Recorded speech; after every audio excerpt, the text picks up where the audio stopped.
अब यो विषय अदालतमा छ। अदालतले सबै कुरा हेरेर कानुन त्यससँग सम्बन्धित संवैधानिक धाराहरूको व्याख्या अदालतले गर्छ भन्ने मेरो विश्वास छ। मैले अहिले भन्दाखेरि अब एउटा नागरिकको हैसियतले मात्रै भन्न सक्दछु, आफ्नो अनुभवको आधारमा भन्न सक्दछु। यो चाहिँ अदालतको निर्णय हामी सबैले पर्खनुपर्ने हुन्छ, पर्खनुपर्ने पनि हुन्छ, मान्नुपर्ने हुन्छ। जो निर्णय आउँछ त्यो निर्णय। तर मैले जहाँसम्म यो पुस 5 गतेको प्रधानमन्त्रीज्यूको सिफारिस र त्यसले चाहिँ सिफारिसलाई स्वीकार गरिएको राष्ट्रपतिको जुन कदम भएको छ, त्यसको हाम्रो संवैधानिक व्यवस्थासँग कुनै सरोकार छैन। यो प्रधानमन्त्रीज्यूले धारा 76(7) को कुरा गर्नुभएछ आफ्नो सिफारिस पत्रमा, 85(1) को कुरा गर्नुभएछ।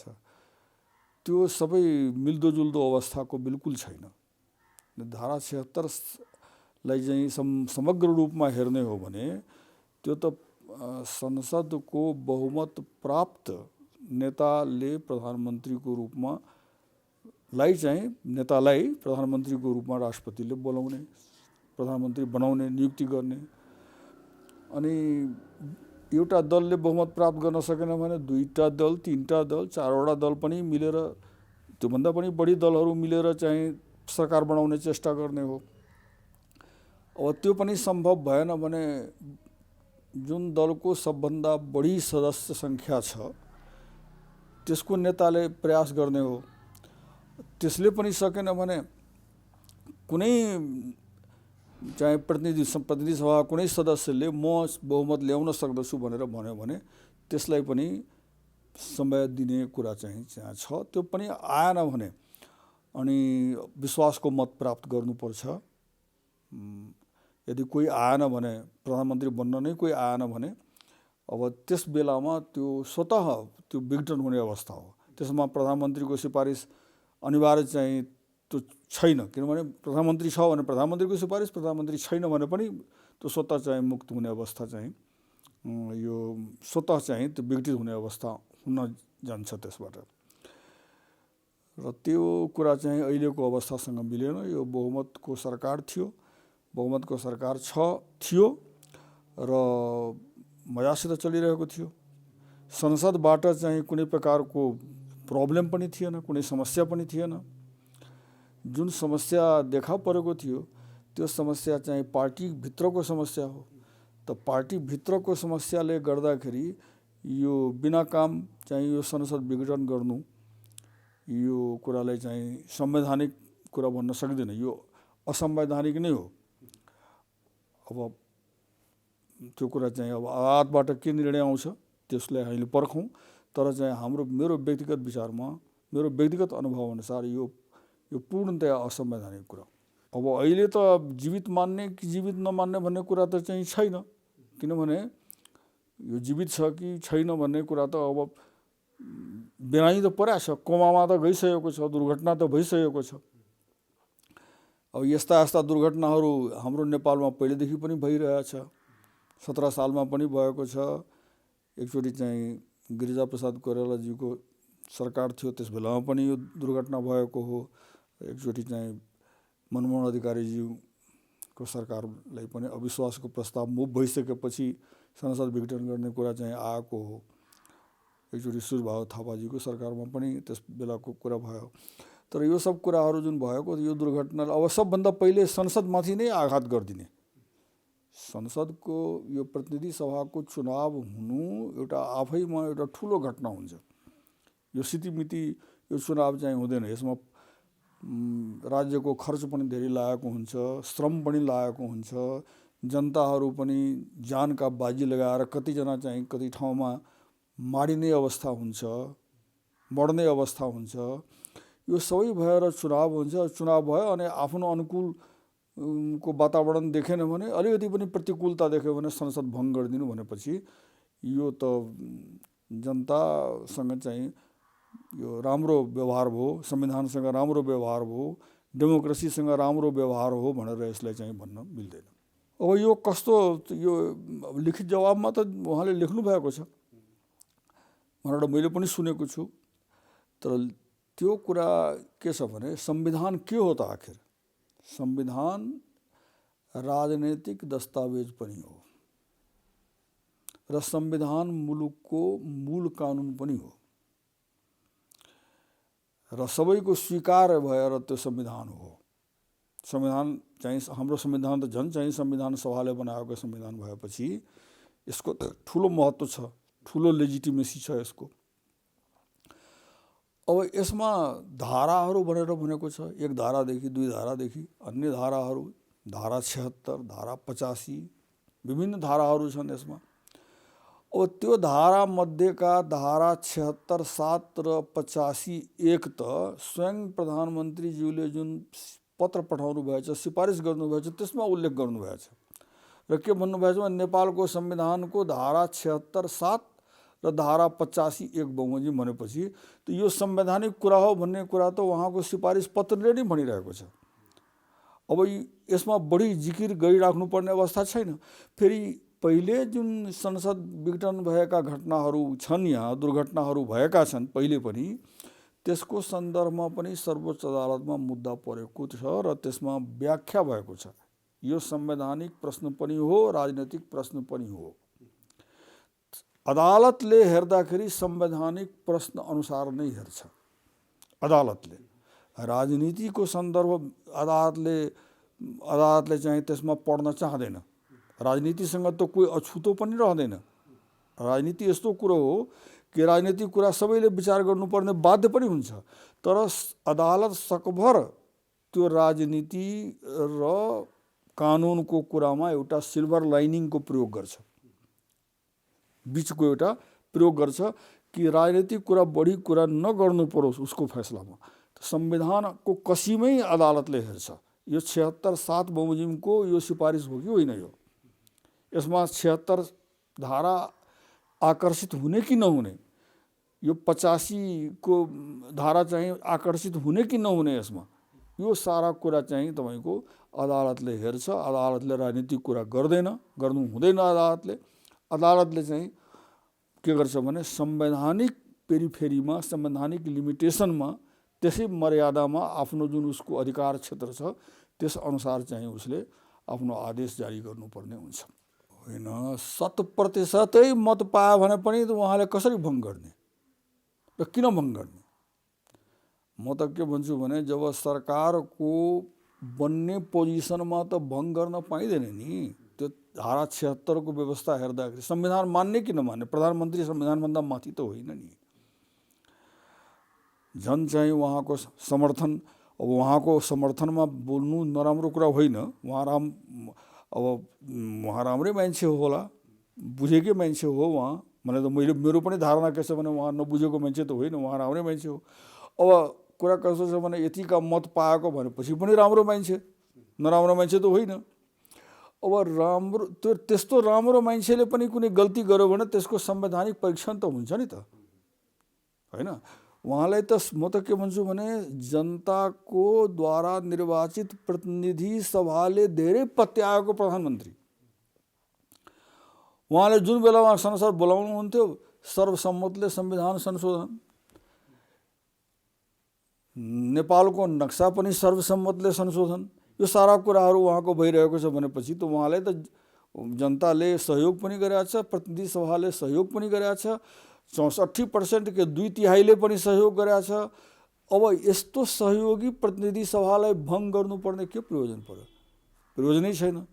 उहाँका समर्थकहरूले उहाँलाई त गलत सल्लाह दिइराख्नु भएको छ। यसको मतलब जब उहाँलाई एकदम कम्फर्टेबल बहुमत छ भनेपछि किन चाहिँ भङ्ग गर्नुपर्ने, किन चाहिँ यो देशलाई चाहिँ दुर्घटनामा पार्नुपर्ने अवस्था ल्याउनु पर्ने हो? त यो बरु चाहिँ के हुन्छ भने बहुमतको प्रधानमन्त्रीले भङ्ग गर्न पाउँदैन भने हाम्रो संवैधानिक व्यवस्था त त्यही भनिरहेछ। बरु अल्पमतमा छ, ऊ सरकार चलाउन सक्दैन, सरकार चलाउने स्थिति भएन अनि उसले राजीनामा गर्नुपर्छ।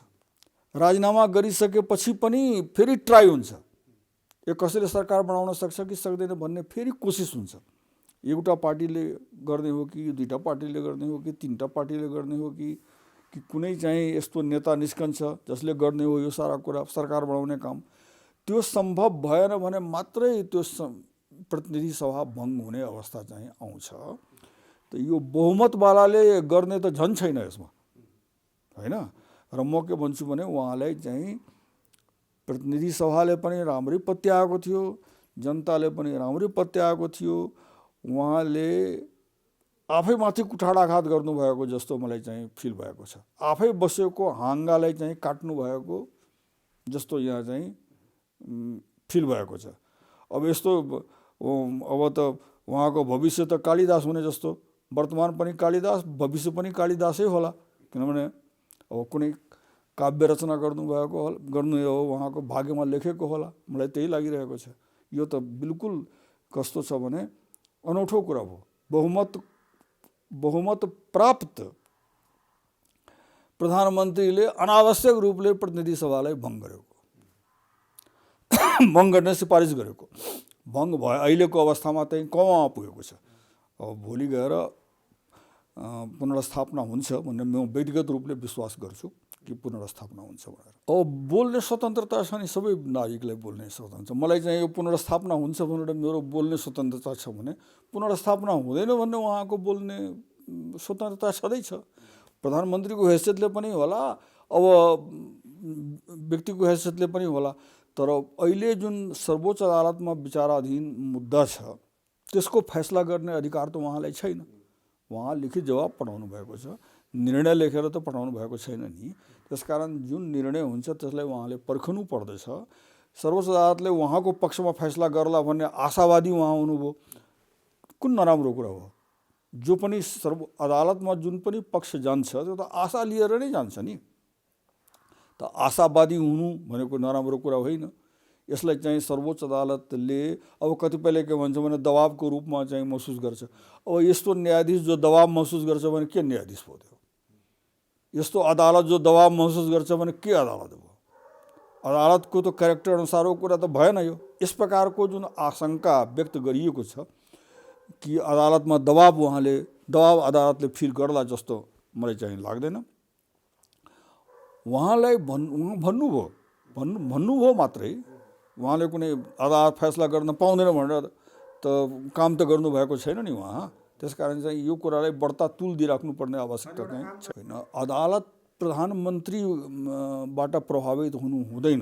अदालत कानुनबाट प्रभावित हुन्छ, अदालतले संविधानबाट प्रभावित हुन्छ, अदालत न्यायबाट प्रभावित हुन्छ, अदालत चाहिँ लोकतन्त्रका सिद्धान्तहरूबाट प्रभावित हुन्छ, अदालत यी सकारात्मक कुराहरूबाट प्रभावित हुन्छ। तर प्रधानमन्त्रीले जुन बोल्नुभयो त्यो आफ्नो हकमा जुन कुरा बोल्नुभयो त्यसले अदालतको काम कारबाहीमा कुनै बाधा भएको मैले महसुस गरेको छैन। यसले बाधाको रूपमा मान्नु पनि पर्दैन। अदालत चाहिँ प्रधानमन्त्रीको निर्देश अनुसार त चल्ने अदालत त होइन नि त। अदालत कानुन अनुसार चल्छ, अदालत चाहिँ आफ्नो परम्परा अनुसार चल्छ। यो कुरालाई प्रधानमन्त्रीको निर्देशनको रूपमा लिनु हुँदैन। उहाँको इच्छा त होला नि। अब उहाँको इच्छा छ, अब इच्छा चाहिँ कुनै सदिच्छा हुन्छ भने त्यो फलित होस् भन्ने हाम्रो चाहना हुन्छ। अब कुनै यस प्रकारका इच्छा, जुन इच्छाले चाहिँ देशलाई दुर्घटनामा पुर्याउने, त्यो चाहिँ फलित होला जस्तो मलाई चाहिँ लाग्दैन, होइन। अब उहाँले महसुस गर्नुभयो बोल्नु हुँदैन भनेपछि यो पनि उहाँको स्वतन्त्रता हो। मेरो भनाइअनुसार के छ भने अदालतमा खुला इजलास हुन्छ, अदालतमा ट्रान्सपेरेन्सी हुन्छ, अदालतमा लुकाएर छिपाएर गोप्य रूपले कुनै काम गरिँदैन। कुनै उजुर लिएर अदालतमा गएछ भने सबैको अगाडि उजुर पढ्ने चलन पनि छ। कुनै प्रत्युत्तर लिएर गएको छ भने प्रत्युत्तर पढ्ने चलन पनि छ। बहस हुन्छ भने सबैको अगाडि हुन्छ, आर्गुमेन्ट्स हुन्छ भने सबैको अगाडि हुन्छ। पत्रकारहरू त्यहाँ उपस्थित हुन्छन्, मिडियावाला त्यहाँ उपस्थित हुन्छन्। त अदालतमा भएको कुराको बारेमा चियाको पसलमा चर्चा हुन्छ, सभा सोसाइटीमा चर्चा हुन्छ। यो सब सकारात्मक कुरा हो। अदालतले न्याय गर्नुपर्छ भनेर आफ्नो कोठामा कुरा गर्नु, टुडी खेलमा चिच्याएर भन्नु के गलत कुरा हो? यसमा अदालतको काम कारबाहीमा त कुनै बाधा यसले गरेन नि। अदालतले न्याय गर्नुपर्छ, हामी न्याय पाउनुपर्छ भन्ने त भन्ने अधिकार हो सबैको। अदालतको काम कारबाहीमा बाधा अवरोध उत्पन्न गर्नु हुँदैन। अदालतले गरेको फैसलालाई मान्नुपर्ने हुन्छ। अब अदालतमा भएका कुराको बारेमा केही नबोल्नु भने यो कुरा चाहिँ छैन। अदालतमा भएका कुराहरू, विवादास्पद भएका कुराहरू, अदालतमा लिएर गएका कुराहरूको बारेमा सबैले सबै ठाउँमा बोलिरहेकै हुन्छ। सकारात्मक रूपले बोल्नु नराम्रो कुरा चाहिँ होइन। अदालतको काम कारबाहीमा बाधा दिनु हुँदैन। अदालतलाई कुप्रभावित गर्ने, अदालतलाई अन्य प्रकारले कुप्रभावित गर्ने काम गर्नु हुँदैन। तर सुप्रभावित गर्न मिल्छ। उसलाई चाहिँ अदालतको फैसलालाई हामी मान्छौँ, अदालतबाट हामी न्याय पाउनुपर्छ, अदालतले हामीलाई न्याय गरोस् भन्नु त उसको लागि सुप्रभाव उत्पन्न गर्नु हो नि। अदालतलाई बल पुर्याउनु पर्ने हो नि यो कुरा। त सकारात्मक कुरा गर्दाखेरि सकारात्मक आलोचना पनि गर्न मिल्छ। अदालतको सकारात्मक आलोचनाले पनि अदालतलाई बल पुर्याएको हुन्छ। त्यसकारण यो सब कुरा गर्न मिल्दैन भन्ने कुरा चाहिँ छैन। होइन, अदालतबाट निस्किनु हो भन्ने कुरा त मैले सुनेको छैन। उहाँ चाहिँ एउटा प्रधानमन्त्रीज्यू, खास गरेर उहाँसँग चाहिँ सम्बन्धित हुनुहुन्छ। उहाँका मुद्दाहरू पनि हेर्नुभएछ, एटर्नी जेनरल भएर पनि काम गर्नुभएछ प्रधानमन्त्रीको। अनि त्यस सबैले गर्दाखेरि उहाँको नजदिकी भएको कारणले, एउटा पक्षसँग चाहिँ तपाईँको अति नजदिकी भएको कारणले यहाँले सुनवाई गर्न मिल्छ मिल्दैन भन्ने कुरा मैले सुनेको छु। त्यो मिडियाकै माध्यमले मैले सुनेको छु। र उहाँले पछि कुन निष्कर्षमा पुग्नुभयो भने कि म यो इजलासमा बस्न मिल्दैन भनेर त्यो निष्कर्षमा उहाँ पुग्नुभयो। र इजलास छोडेर रिसाएर निस्कनु भएको होइन, बहुतै राम्रोसित बुझेर निस्कनु भएको रहेछ। र आफ्नो स्वेच्छाले नै म इजलासमा बस्न मिल्दैन भनेर पछिबाट कन्भिन्स भएर भन्नुभएको छ भनेपछि यसलाई कहीँ नराम्रो रूपमा लिनु हुँदैन। यो वकिलहरूले कुनै मुद्दाका कुनै पक्षहरूले चाहिँ आग्रह त गर्न सक्छ नि त, यहाँले बस्न मिल्ने नमिल्ने। किनभने justice should not only be justice but it should seem to be justice also भनेर भनिन्छ। अर्को कुरा के छ भने कि मुद्दाका स्वयं भएको पक्षले न्याय कसरी गर्छ। जब स्वयं त्यो एउटा पक्ष भनेर न्याय गर्दैन भनेर नो म्यान क्यान बी ए जज इन हिज ओन केस भनेर प्राकृतिक न्यायका सिद्धान्त हुने हो। तो नो म्यान क्यान बी ए जज इन हिज ओन केस भनेपछि उसका नजदिकका व्यक्तिहरू पनि, मतलब भनौँ न जस्तो उसको भाइ, कुनै पक्षको भाइ, कुनै पक्षको मित्र, कुनै पक्षको चाहिँ अब नातागोतामा पर्ने, नजदिकको नातागोतामा पर्ने व्यक्तिलाई चाहिँ उप्रति एक प्रकारको नजदिकी भावना हुन्छ, बायसनेस हुन्छ। त्यसले गर्दाखेरि के छ, कानुनको सिद्धान्त के छ भने, न्यायको सिद्धान्त के छ भने त्यो व्यक्तिले न्याय गर्न हुँदैन आफै। किनभने उसको कुनै प्रकारको कमजोरी चाहिँ हुन सक्दछ। आज चाहिँ कमजोरी नहोस्, नदेखा परोस्, भोलि गएर त्यस कारणले गर्दाखेरि उसलाई चाहिँ कुनै अप्ठ्यारो सिचुएसन पनि उसको लागि पैदा हुन सक्दछ। त त्यो सबैले गर्दाखेरि यो न्यायको सिद्धान्त के रहेछ भने कि कुनै पनि मुद्दामा आफै जज नहुनु, आफै चाहिँ न्यायाधीश नहुनु भन्ने, त्यो कुरालाई चाहिँ उहाँलाई आगाह गरिएको हो कि श्रीमान यहाँको चाहिँ के छ भने वर्तमान प्रधानमन्त्रीज्यूसँग विगतमा यहाँको धेरै नजदिकी रहेको छ, धेरै प्रकारले उहाँसँग नजदिक भएर काम गर्नुभएको छ, वकिल भएर काम गर्नुभएछ भनेपछि उहाँ यहाँलाई चाहिँ बेन्चमा बस्न मिल्छ कि मिल्दैन भनेर उहाँलाई नै सोधिएको छ। र उहाँलाई सोधिएपछि उहाँले चाहिँ के निष्कर्षमा पुग्नुभयो भने कि मैले नबस्दा नै राम्रो हुन्छ भनेपछि उहाँ यो कुरा सल्ट्यो, यो कुरा अब छैन। त्यो शङ्का भनेको अब सबैलाई तपाईँ रोक्न सक्नुहुन्न, एउटा त्यो कुरा हो। शङ्का भनेको जिज्ञासा पनि हो, उत्सुकता पनि हो। अब यो शङ्का कसैले नगरोस्, भावना राख्नु राम्रो कुरा हो, तर रोक्न त सकिँदैन नि, रोक्न सकिँदैन। शङ्का पनि एउटा मान्छेको, शङ्का गर्नु पनि मान्छेको स्वभाव हो। त्यो हिसाबले अब शङ्का गरेछ भने गरेको छ। अब जुन बेलामा यसको परिणाम राम्रो आउला त्यस बेलामा त्यो शङ्काहरू समाधान हुन्छ।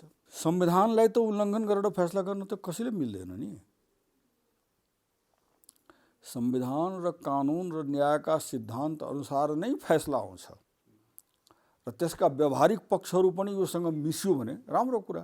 तर कुरा के छ भने it should not go against the our constitution, it should not go against the judicial practice, it should not go against the judicial system.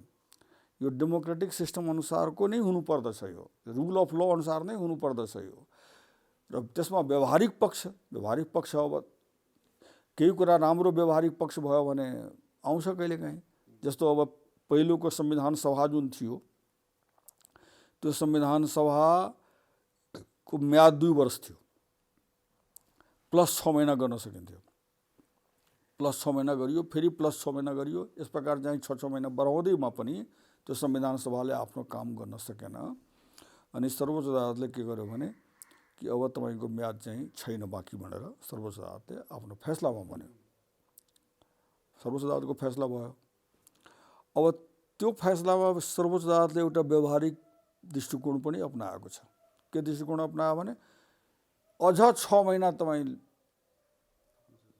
भित्र चाहिँ संविधान बनाउने कोसिस गर्नुहोस्। यो व्यवहारिक पक्ष भयो, यो व्यवहारको रूपमा देखेर तपाईको अब म्याद सक्यो, म्याद छैन तपाईको बाँकी, तर संविधान बनाउने अभिभारा तपाईले जनताले दिएको अहिलेसम्म गर्न सक्नु भएन। अब तापनि अब लो अब एकचोटि 6 महिनाको लागि अझ प्रयास गर्नुस् भनेर यो एउटा व्यवहारिक पक्ष हो। त्यस प्रकारका केही कुराहरू कहिलेकाहीँ चाहिँ व्यवहारिक रूपमा आउँछ, तर त्यो न्यायको सिद्धान्त विपरीत चाहिँ हुनु हुँदैन। अर्को संविधानको व्यवस्था अनुसार चाहिँ हुनु हुँदैन। अदालत पनि संविधान अनुसार नै अदालत न हो।